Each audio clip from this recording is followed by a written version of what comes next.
So ngayon guys, ang gagawin po natin ngayon ay gamitin natin ang strategy na pulse up. Napaka-effective to guys sa larong basketball. At hindi nila malalaman kung kailan ka titira. So ano to guys, napaka-effective pag itong gagawin mo moves, yung pulse up. Ayan. So tingnan natin guys yung ating mga moves ngayon. Ayan guys, oh. Ang pulse up, bigla kang titira o pag galing mo sa dribble, bigla kang titira. Bigla kang mag-stop at titira ka. So napakagandang strategy to guys sa mga larangan ng paglalaro ng basketball. Ayan guys.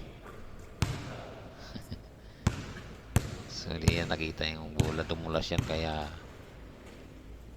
pinasa ko.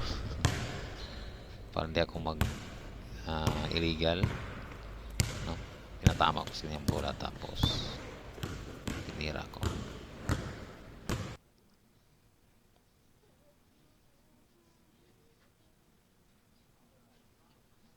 Ito mga ganitong tira guys, oh, yung hook shot, semi hook shot. Mahirap din yan, mahirap yan hulihin or palpalin. Maganda yan guys, yan, gamitin mo rin yan for yung mga hook shot.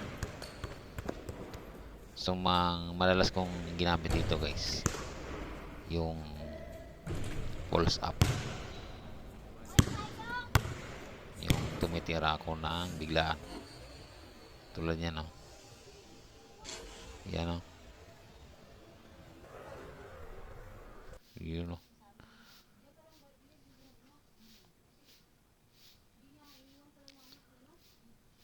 Pag alam mo na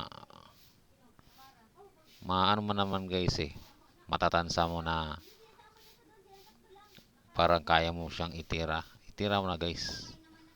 Kung medyo hindi siya dumidikit sa'yo, tira mo na. Pag malapit ka na sa sa rim, ayan, tira mo na agad. Yun. So ganun lang guys, nating perapan yung basketball. Pag libre, tira agad. Yun, no? Hindi naman padamihan ng dribble yan. Yun, no? Pag alam mo guys na malapit ka sa board, mas effective na itira mo siya sa board ring kung tawagin. Yun, no? Itong laro namin guys, ang tawag nito continue. Kung ma-shoot mo, sa'yo pa yung bola.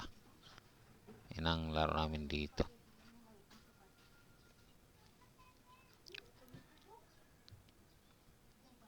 You know, side step ka, so sablay.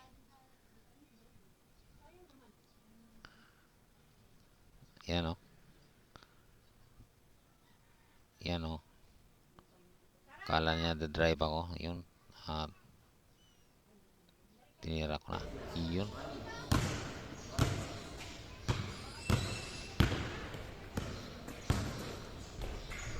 Ayun, o. Pabor sa kaliwa. So, pag saan ang guys, magandang pwesto, itira mo na agad. Yun, o. Blues eye.